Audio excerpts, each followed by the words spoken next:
अस्सलाम वालेकुम, वेलकम। ये है स्पोर्ट्स फ्लो। मैं हूं दानिश अनीस। मनाजिर जो आपने देखी ये सेकंड वनडे इंटरनेशनल के मनाजिर थे जब पाकिस्तान ने इस सीरीज़ को 1-1 से बराबर किया। पाकिस्तान दूसरा मैच 10 विकेट से जीतने में कामयाब हुआ। याद रहे जो पहला मैच था वो जिम्बाब्वे ने अपने नाम किया था, डीएलएस मेथड के तहत 80 रन से कामयाबी हासिल की थी। अब बुलवायो में ही इस सीरीज़ का तीसरा और आखिरी वनडे इंटरनेशनल खेला जा रहा है। Zimbabwe is playing to make history. They've never defeated Pakistan in a series and Pakistan is looking for another win in a series ताकि एक बेहतर स्क्वाड बनाया जा सके चैम्पियंस ट्रॉफी के लिए, यंगस्टर्स को कॉन्फिडेंस दिया जा सके। पाकिस्तान को आज एक बार फिर अच्छा आगाज़ मिला। Let's not forget Mohammad Rizwan ने टॉस जीतकर पहले बैटिंग करने का फैसला किया। कोशिश यही थी कि उस मोमेंटम को यूटिलाइज़ किया जा सके जो हम सेकंड वनडे इंटरनेशनल से कैरी कर रहे थे।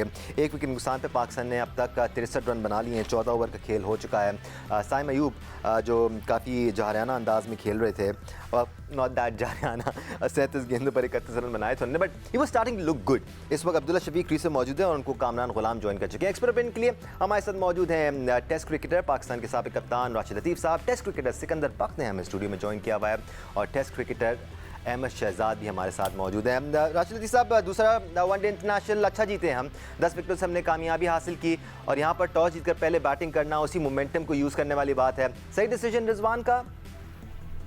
जी, अभी तक सही लग रहा है और लगता है कि वन साइडेड मैच अभी तक तो लग रहा है कि पाकिस्तान अगर अच्छा टोटल बोर्ड पे लगाता है अराउंड 300 प्लस रन तो बहुत आसानी हो जाएगी जीतने। बॉलिंग हमारी स्पिन बॉलिंग अटैक बहुत अच्छा है और हारिस रऊफ भी हमारे पास है, तो अभी तक तो बहुत अच्छा स्टार्ट लग रहा है। और अब साइम अयूब आउट हो गए, अब्दुल्ला शफीक के पास बहुत अच्छा चांस है कि वो यहाँ पे एक बड़ी इनिंग खेल सकते हैं।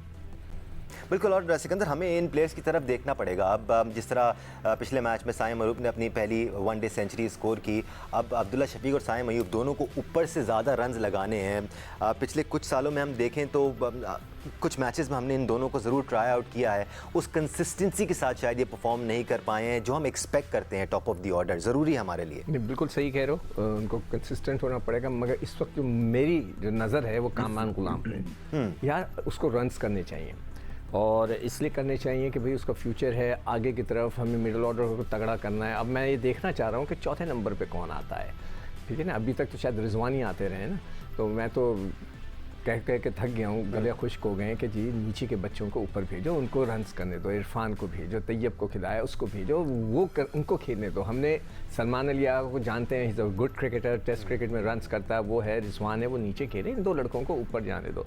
बल्कि आज तो मेरा जहन ये कह रहा था कि अभी पता नहीं था कि भाई टॉस जीत के चले, दोनों ने बैटिंग आ गई कामरान की, तो मेरा तो दिल ये भी कह रहा था अगर मैं कोच होता अगर किसी टीम का, तो मैं अपने एक ऐसे प्लेयर को कि जो कि मेरा फ्यूचर मुझे उससे में नज़र आ रहा है, मैं उसको ओपन करा देता। कामरान गुलाम से बात करता, तुम ओपन कर सकते हो, हाँ चलो करो। दोनों ने तो अच्छी मौका मिल गया, इसको मौका नहीं मिल रहा। ठीक, you have to give chances to your players. चले, कामरान गुलाम फिर भी तीसरे नंबर पे आ रहे हैं। तैयब ताहिर के बारे में आप जरूर आर्ग्यू कर सकते हैं कि क्या उनका हम बैटिंग ऑर्डर मैनेज कर सकते हैं। अहमद शहजाद का मैं पॉइंट ऑफ व्यू जरूर शामिल करूंगा। मोहम्मद इरफान पे भी बात करेंगे हम। पाकिस्तान ने अब 86 रन बना लिए 1 विकेट के नुकसान पे, और कामरान गुलाम और अब्दुल्ला शफीक का साइम अयूब के पवेलियन वापस लौटने के बाद अब कंसोलिडेट कर रहे हैं, एक अच्छी पार्टनरशिप डेवलप कर रहे हैं। मैं आपकी तरफ आऊँगा। ब्रेक में जाने से पहले सिकंदर बख्त हमें कह रहे थे कि ये वो सीरीज़ थी जिसमें हमने नए प्लेयर्स को आजमाया, और ये सही बात BSY से आजमाया ताकि हम अपनी बेंच स्ट्रेंथ स्ट्रॉन्ग कर सकें। सिकंदर बख्त कह रहे थे कि हमें थोड़ा सा उन प्लेयर्स को जिनको चांस नहीं मिलता, 6-7वें नंबर पे आ रहे हैं, जैसे इरफान है, जैसे आप तैयब ताहिर हैं, उनको थोड़ा सा ऊपर भेज सकते हैं। आपकी क्या राय है इसके बारे में? सबसे पहले जब आपने यंगस्टर्स डेवलप करने होते हैं ना, तो आप टॉस जीत के बॉलिंग नहीं करते हैं, ठीक है। जिम्बाब्वे जैसी नो डिसरिस्पेक्ट टीम के अगेंस्ट पहले 2 मैचों में हमने जो बॉलिंग की है, वहां से ये तो पता ही लग गया था कि आप तो मैच जीतने जा रहे हैं, आपको जीतने का डर है, आप डेवलपमेंट की तरफ जा ही नहीं रहेगा। डेवलप करने होते तो आप पहले 50 ओवर खुद खेलते, उसके बाद अपने बॉलर्स को कहते हैं आउट करें, क्योंकि आज जब आप बॉलिंग करते हैं तो वो उनके चांसेस है कि वो 130, 32, 35 पे आउट हो जाए, जिस तरह वो होते रहे हैं। तो यही एक चीज है सबसे पहली। दूसरी ये है कि इस टूर से हमें दानिश मिला कौन है। कोई एक यंगस्टर बताने, जिम्बाब्वे की सीरीज रोज रोज तो होनी नहीं है, तो हमने कोई एक प्लेयर इस सीरीज से ढूंढा हो जो इस सीरीज की फाइंड है। फैसल अकरम कैसे ढूंढ लिया जब आपने उसको 10-10 पूरे ओवर ही नहीं कराए, यही तो बात है कि आपने बाकियों की तरह फैसल अकरम को भी कोई 5-6 ओवर का बॉलर नहीं बनाना है। आपने उसको 10 ओवर के कोटे पूरे कराने हैं ताकि उसको एक्सपीरियंस आए, ताकि उसको पता लगे कि इंटरनेशनल लेवल पे बॉलिंग कैसे करनी है। तो अगर मुझसे आप पूछेंगे ना, तो इस टूर की कोई फाइन नहीं रही और इस टूर का पाकिस्तान क्रिकेट को कोई फायदा नहीं हुआ, कोई यंगस्टर डेवलप नहीं ठीक है राशिद लतीफ़ साहब, आज से 3 महीना पहले चले जाएं तो हमारे असिस्टेंट कोच कह रहे थे कि पाकिस्तान में हम स्पिनिंग विकेट इसलिए नहीं बनाते क्योंकि हमारे पास स्पिनर्स ही नहीं हैं। Fast forward to right now, Abrar Ahmed ने पिछले मैच में 4 विकेट्स ली, स्ट्रगल कर रहे थे 2.5-3 साल से। फैसल अकरम हमारे सामने ऑप्शन है, सुफियान मुकीम ने इम्प्रेस किया था अगेंस्ट ऑस्ट्रेलिया। 3 ऑप्शंस तो आपके सामने इस वक्त खड़े हैं सर, हम इनको बेहतर बना सकते हैं, इनको बेहतर यूटिलाइज कर सकते हैं ताकि ये पाकिस्तान को सर्व कर सकें। आपका ओपिनियन सर इस बारे में? देखिए, टर्निंग या रन पिच पे स्पिन कर देना आपको कोई कमाल नहीं है। ये मैं और आप भी कर सकते हैं। थोड़ा सा पीछे जाते हैं, ऑस्ट्रेलिया की सीरीज आपने देखी होगी, पाकिस्तान में ही खेली गई, कोई ब्रेक नहीं हुई, ना नोमान ने की, ना कोई जो साजिद खेल रहे थे उनकी भी नहीं हुई थी। 3 टेस्ट मैचेस खेले और नेथन लाइन ने लाहौर टेस्ट में आउट किए थे, आपको याद होगा। उसके बाद इंग्लैंड की सीरीज हुई है, पाकिस्तान में ही हुई है, उसमें भी ब्रेक नहीं हुई, हम फ्लैट पिचेस पे खेल रहे थे।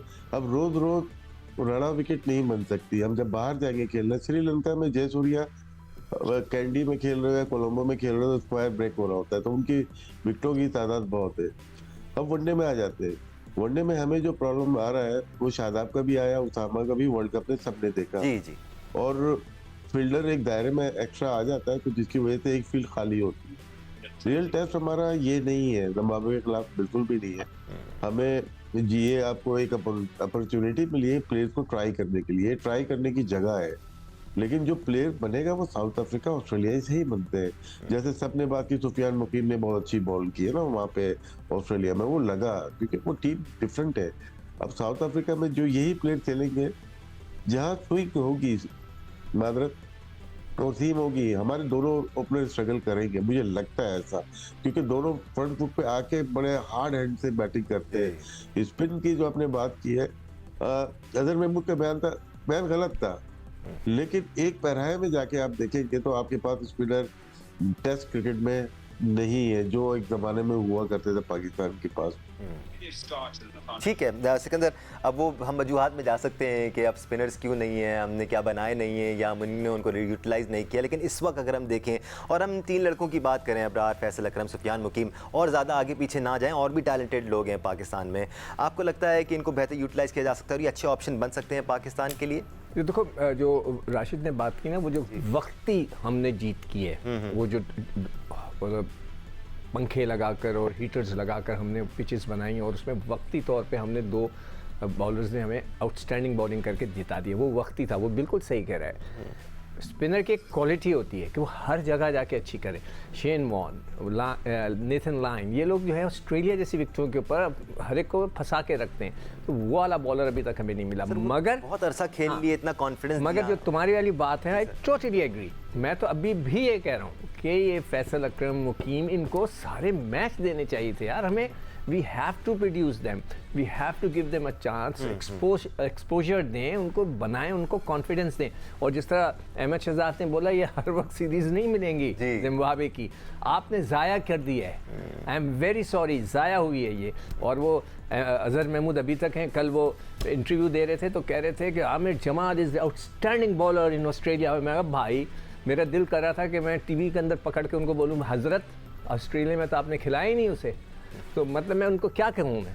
अहमद और जेंटलमैन, आप तीनों से मैं इस बारे में राय जानना चाहूँगा क्योंकि अभी तक हमने ज़्यादा बात नहीं की है जब से मोहम्मद रिजवान ने रिप्लेस किया है as a captain Pakistan team का। कैसे लगे हैं मोहम्मद रिजवान अभी तक आपको? जितनी भी ओकेजन्स में हमने उनको एज अ कैप्टन देखा है, not as a player, just as a captain, is he making better decisions? Ahmed, we'll start with you.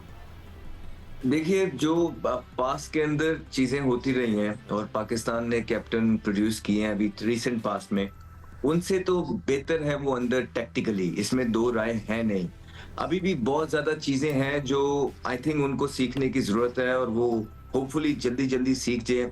इससे बड़ी चीज एक ये है, वो ये है कि इनके पास बहुत ज्यादा यंगस्टर्स हैं। क्या इनके पास वो विजन है, वो तरीके हैं, वो गाइल है कि जिसके थ्रू ये यंगस्टर्स को डेवलप कर पाएंगे? ये मुझे खुद ही बता दें आके कि इनसे क्वेश्चन हो जाए कि जिम्बाब्वे की सीरीज आई थी, आपकी क्या फाइंड है, कौन सा यंगस्टर्स को आपने इस तरह की अपॉर्चुनिटी दी है कि आप कह सकते हैं कि हम जिम्बाब्वे से ये लेके आ रहे हैं? तो मामला कप्तानी का सिर्फ नहीं होता दानिश, और कप्तानी पे प्रेशर भी उस तरह आया कहाँ है? अभी तो आप देखें ना, चेस करने जाते हैं सेकंड इनिंग में, जब मैच फंसते हैं, प्रेशर आते हैं, तब आपकी कप्तानियों को पता लगता है। जब आपके बैट्समैन बॉलर परफॉर्मेंस करते हैं, तब कौन सी कप्तानी? तो अभी तो कप्तानी का पता लगना है, टू अर्ली फॉर एवरीथिंग। अभी चीजें बहुत आगे जानी है। आई डोंट थिंक के जिम्बाब्वे से जो पाकिस्तान को चाहिए था वो मिल पाया है अभी तक। और राशिद लतीफ़ साहब, अभी चैंपियंस ट्रॉफी भी आगे आ रही है, उसमें भी काफ़ी चीज़ें क्लियर होंगी प्रॉब्ली। जैसे अहमद कह रहे हैं, it's a bit too early, अभी अपने ज़्यादा इतना देखा नहीं है, बट आप लोगों का माशाल्लाह से इतना एक्सपीरियंस है, you been through it all. कैसे लगे अभी तक मोहम्मद रिजवान आपको एज अ कैप्टन? देखिए, पाकिस्तान में और भारत में भी मोस्टली जो कैप्टन गुजरे हैं ना, वो डोमिनेट करते हुए गुजरे हैं, जो कि जिन्होंने ज़्यादा अरसे कप्तानी की है, वो टीम भी खुद बनाते थे और पूरे टीम को सेटअप भी उनका खुद होता था। चाहे वो इमरान खान हो, जावेद मियाँदाद हो, मुश्ताक मोहम्मद हो, उसके बाद वसीम अकरम हो, या वकार यूनुस हो, इंतबाबुल हक हो, मिसबाहुल हक हो, या यूनुस खान हो, या शोएब मलिक हो, बाद में भी सरफराज हो गए, बाबर आजम आ गए, तो वो इतने स्ट्रॉन्ग कैप्टन नहीं रहे क्योंकि बोर्ड की इन्फ्लुएंशियल बहुत ज़्यादा हो गई थी, बहुत ज़्यादा है अभी भी। और बाबर के हटने के बाद तो सब कुछ ही ले लिया ना। अब सिलेक्शन कमेटी आपकी पावरफुल है, कैसे हो सकता है एक मुल्क की सिलेक्शन कमेटी सारे डिसीजन कर रही है, क्रिकेट के भी, क्रिकेट के बाहर के भी? तो कप्तान वैसे ही हमारे रिस्ट्रिक्टेड है, बहुत कम कैप्टन है जो आउट ऑफ द बॉक्स हो सकते हैं, क्योंकि आप आईसीसी के रूल्स के अंदर खेल रहे हो। तो ये 4 फील्डर दायरे में, 5 फील्डर दायरे में, T20 वनडे। ठीक। मैंने नहीं देखा छठा फील्डर आते हुए, क्योंकि वो माइंड सेट ही आला है। बहुत कम है MS धोनी को आप कह सकते हैं कि वो ऐसा कैप्टन था, इयन मॉर्गन ऐसा कैप्टन था, बेन स्टोक्स ऐसा कैप्टन था। तो ये कुछ लिमिटेड कैप्टन हैं जो कि आईसीसी के रूल से हट के अपनी कार्रवाई करते हैं। राइट। 10 ओवर दायरे में उसी की तरह से कप्तान, इससे बेहतर कप्तानी हो सकती है जो नजर आ रही है। रिजवान को अभी काउंट नहीं कर रहा मैं, क्योंकि उसके बाद से पूरा सेटअप ही चेंज है ना। आपकी सिलेक्शन कमेटी प्लेइंग 11 तक दे रही है, अब फील्डिंग भी वही सेट कर ले जाके। तो ये हम लोग ना नीचे की तरफ जा रहे हैं, ये डिसीजन अच्छा नहीं है जो सिक्कू भाई ने बात। ठीक है राशिद लतीफ़ साहब, अनफॉर्चुनेटली प्रोग्राम का टाइम खत्म हो गया सर, हम इस टॉपिक को जरूर कंटिन्यू करेंगे सर। 10 सेकंड्स लेफ्ट, मुझे काफ़ी देर से कहा जा रहा है प्रोग्राम एंड करने के लिए। सिक्कू भाई, I am so sorry, I take your opinion tomorrow इंशाल्लाह। आज के लिए इतना ही। राशिद लतीफ़ साहब, अहमद शहजाद, सिकंदर बख्त, आपको शुक्रिया ज्वाइन करने के लिए, आपको शुक्रिया देखने के लिए। अल्लाह हाफ़िज़।